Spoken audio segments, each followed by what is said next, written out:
بالله من الشیطان الرجیم بسم الله الرحمن الرحیم نن موږ په دې ویډیو کې به زده کړو how to replace the background of your image څنګه د خپل د background لکه د خپل د عکس شا background replace کړو یو بل عکس راولو یعنی موږ په کوټه کې وړال یو غواړو د موږ د کوټې څه ده افیس ته بدله سي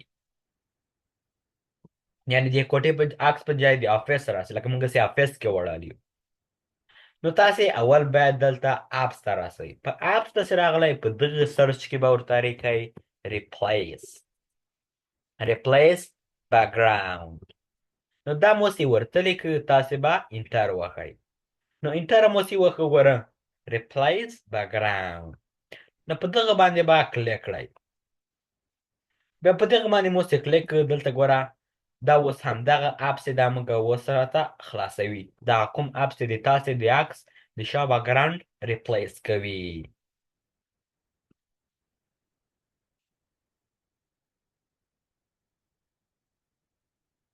نو ګوره replace background نو تاسې اوس لږ زره صبر وکړئ دغه به اوس تاسې ته اوپن کړي دغه اپ نو ګوره خلاصه شوه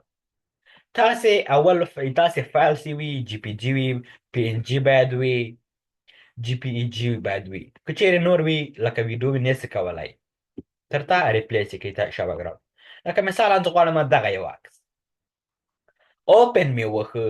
اوس په دغه جي کې background prompt دغه د شا عکس یې چی شته تغیر کړي لکه مثلا a nice office لکه ګوره په دغه جي کې وړال ده اوس افیس کې دی نو تاسې چې ریپلیس ووښئ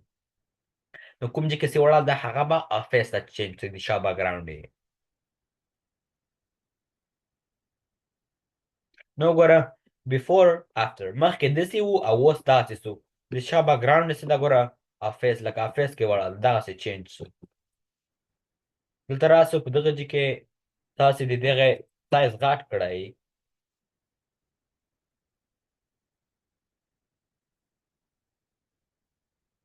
نو ګوره په دغه جي کې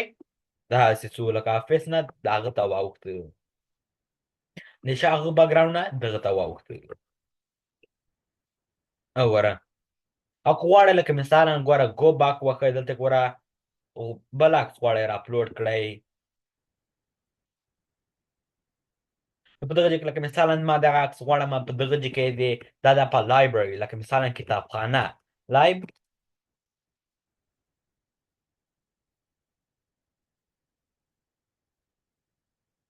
نو تاسې چې اوس ریپلیس وکړئ اوس دغسې ده دا به په کتابخانه کې وړل وي دغې ته به د شا background یې چینج کړي نو تاسې اوس لږ زره صبر کړئ دغه به تاسو ته جوړ کړي ګوره before after مخکې هغسې اوس ده په لایبرري کې وړل ده لکه کتابخانه کې یا کولی سئ لکه مثالا په دغه جي کې ورته ولیکې in the park لکه په پارک کې وړل وي نو تاسې باید ریپلیس وښئ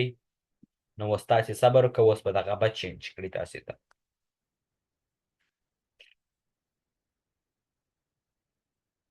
نو ګوره اوس دا په پارک کې وړل ده ګوره څومره ښه سو ډېره مننه دا و د نن ورځې درس